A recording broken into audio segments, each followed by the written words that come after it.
Hi everyone, it's Niamh here and welcome to my art journaling channel.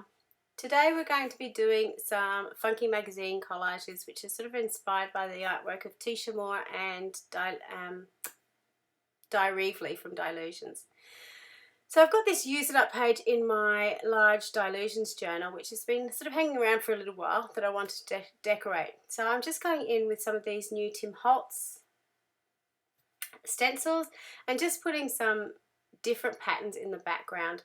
So I'm using up some of my new, well they're not new inks but they're new to me, archival little mini inks which I'm really enjoying using at the moment because while I've used the distress inks before and they're my favourites, I've got the whole range of those, it's just nice to have something that I can paste down, particularly a mixed media, and glue over the top and know I'm not going to smudge it. If I'd use the distress inks on this page, because it's acrylic paint in the background and I'm doing some collage over it and I'm being fairly generous with my collage medium, you can see that sort of painting it over the top. If I'd used my distress mini inks, they would smear because they obviously get reactivated when you add water to them, and obviously wet glue is liquid so it would reactivate. So I'm just going in, I found this large image, magazine image, and I've glued that down, and on the side here I tend to, with any scraps of paper I cut off, that's a piece from the Collage Collective, Project Life cards I don't use anymore, just scraps that I've got, I sort of cut them into strips and put them into my strip box which I use to create sort of these funky borders around my pages. I don't really think about colours, I just sort of glue them down, overlap them just to create something a little bit interesting to the edge of the page. So they're torn bits, some of those little bits are stickers or printables I've had left over. Some are cardboard. That piece that I've just put down is from a free postcard that you pick up around the place. So I just really like the sort of funny smiley faces on it. Old bits of matte paper, anything I've got I sort of chuck into this just to kind of make something interesting. So if you do sort of collect your trimmings, just put them in a little box and use them as your border box, I don't know. However, word to the wise, be really strategic about it. If your box gets as full as mine, don't add any more to it because that will last me a long time. So while it's really good to reuse your scraps, there's only so much you can use, so don't put too much pressure by yourself by trying to reuse every single scrap that you make. Sometimes putting it in the bin is probably the best idea because that's really good when it's going to end up in 2 years time when you go back through and clean everything. So give yourself a bit of a break, give yourself a box to fill up, and once you've filled the box, do something else with your scraps. So now just I'm going in with some washi, just to add a little bit of bling to the page and a little bit of colour. I tend to tear up my washi into smaller strips. I just like the little broken bits to it, and I love having the metallics on the page. While it's a bit hard to sort of see with the shine, you just get these beautiful little bits of gold and silver and glitter coming up through, which makes the page look a little bit more interesting. Now I have done these borders. If you don't want to collect those little scraps of paper and you want to use up your washi, I've actually done some borders on my pages just using strips of washi and overlapping them and tearing them up into smaller pieces, which looks really, really funky as well. So if you've got lots of washi and want a way to use it up, this is a good way to do it. So as I was doing this border, it gave me a time to sort of think about what I wanted to do with this image. I knew I wanted to give her a hat. I knew I wanted to give her some interesting features on her face and do a little bit of journaling in the background. So this is a piece of marbled paper I did for another project. And it's just the shaving cream marbling with food colouring, so you can get a really cool effect just by dropping some food colouring into shaving cream, running a skewer through it and then pressing your paper over the top.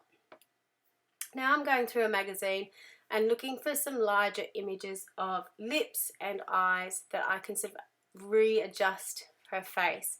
So I've got a really large eye, a smaller eye. I've got some lips to play around with as well, and I can't remember what else I've cut out. One thing I really love about these collages is it's about playing with a sense of proportion. So it doesn't need to be correct. You don't need to match it up beautifully. It can be really odd looking, and it looks better being a little bit odd. The other thing I like doing is using food, because you know I'm obsessed by food. So excuse me, I find that having magazines that sort of have food and so on in them, or flowers, so gardening, not gardening magazines. In Australia we've got a magazine called Better Homes and Garden, which has sort of combination of some fashion stuff, house stuff, recipes, gardening, some craft bits and pieces as well. So it's a good all-round magazine to get lots of different images from. I do tend to get a lot of figures from fashion magazines, but they do tend to be a little bit limited. So if you can grab a few different magazines, it does help sometimes when you're looking for images to sort of find something that works a little bit better. Now, as I was going through, one thing I found, and it must be the fashion in the last year or two, no one has very bright lips these days. Everyone has sort of nude lips. So I keep trying to sort of find really bright red lips to look really dramatic on the page, and I can never find any. So I usually end up getting my paint pens out and just recoloring them themselves. Same with the eyes, just going with the paint pen and coloring those just to make them look a little bit different. Then I go in with my paint pens and just add some patterns onto the clothes and around the eye, just to make some different details. And it just adds to the fun of the page and makes it look a little bit more crazy. And so I also got a white pen out just to do a little bit of highlighting on her face. Going in with my black pen to create this funky hat.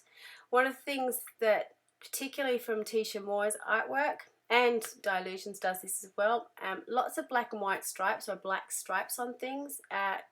It's just a really graphic texture and makes everything look quite bold and new.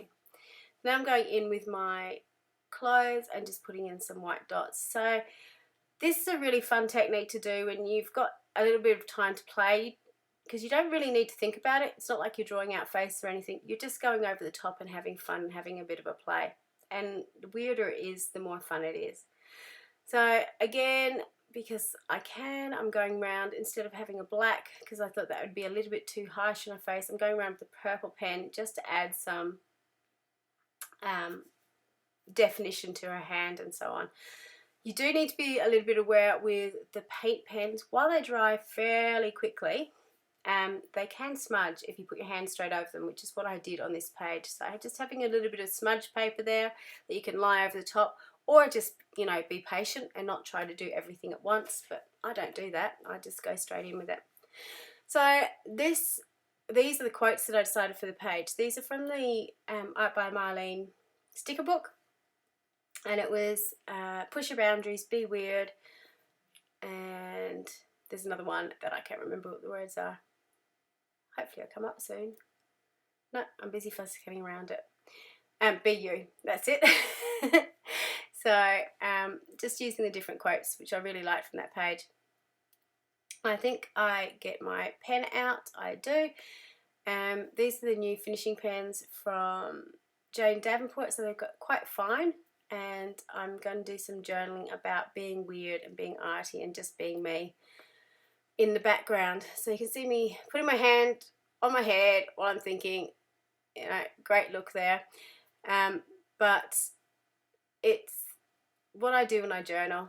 So I do my artwork and then going back in and journaling, that's when I'm actually thinking about what I'm doing and what I'm having. So this is all about me finding my own boundaries in my artwork and how I feel about what I do. That, you know, I'm really lucky that I, you know, have got this time to be creative and have my own space, and that it really sucks being stuck in a rut and trying to find some way of finding my kind of style that I'm comfortable in. So it's just me rambling on, but having those words on there and doing that collage kind of gave me a bit of a, you know, this is where you want to go with this. This is what you obviously need to get out on the page. Just to finish it off, I'm going in with my purple, not my purple, dearie me, my orange fluorescent pen, and just adding in some extra mark making around it. So just putting it around the outside of the stickers just made it pop out a little bit, and you can see I put a little bit of neon gold on there as well. So this is the final page. It was lots of fun to do, just cutting and snipping from magazines to create something interesting. I hope you have a go at doing it. Thank you so much for watching, and until next time, bye for now.